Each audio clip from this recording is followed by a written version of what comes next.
Good morning. Hey, here we are today, continuing our journey through a year of self-care. We've got our fabulous self-care cards with us today.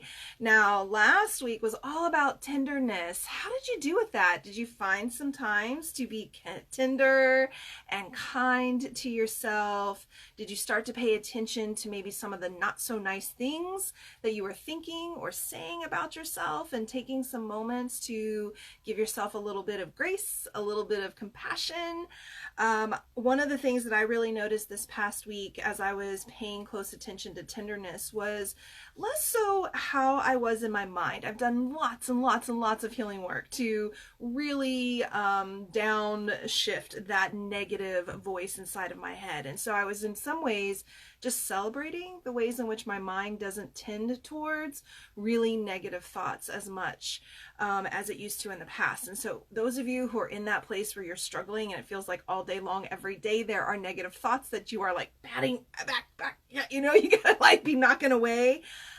Ooh, child, I remember how that feels. I know what that is like. And so just sending you lots of love and compassion. So the places where I was really looking at and exploring tenderness was with my body, in my relationships.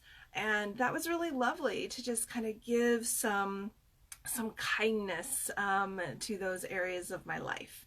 So let's continue on our journey, really continuing to think about what are some of the other ways that we can love and take care of ourselves. So let's see what's in store for us today. Where's it at? I think, I cheated that time. Hold on. Hold on. Okay, this one. Ooh, decisions. Interesting. Okay, so we have on the cover here this woman who's kind of all wrapped in, it's almost like crystals and icicles, and everything's really blue, and there's kind of almost like she's encapsulated by all of this, wrapped up. And on the back it says, honor your top priorities. If it's not an absolute yes, then it's a no. Okay, right on. How many times do you sacrifice yourself by saying yes to something that you don't even want to do, that isn't actually of interest to you, that you don't have the time, the money, the resources for? But you drop into places of people pleasing, wanting to take care of everybody else. Sometimes, let's be honest, it can be a really good distraction to be busy about everybody else's life and not so much taking care of your own. Okay, I have so been in that place.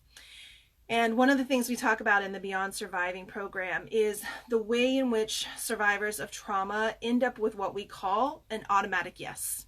Sure, no problem. I'll take care of that right away.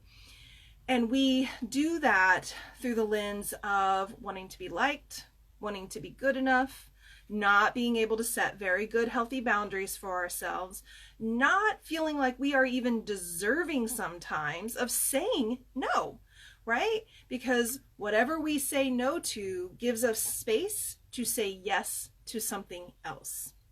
And when we are doing that, what we might need to say yes to, it might be challenging. It might be ourselves, and we yet haven't really learned to love and care for ourselves, to prioritize ourselves. So this week we are really being called to take care of ourselves through paying attention to our priorities and creating opportunities where we get to be the top priority and really checking in with what you're saying yes to.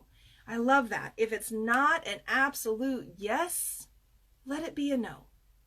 Practice saying no. I promise your head won't blow off. I promise the people around you who are healthy will embrace your no, will love that, will understand that through you saying no, you are communicating a boundary. You're also communicating that there is enough love and trust in this relationship that I can say no, and we can stay in connection with each other. So I hope you will have a lovely time this week looking for ways to prioritize your yes and yes to self. All right. As always, if I can be of any help to you, let me know. Otherwise, take good care of you. See you again soon.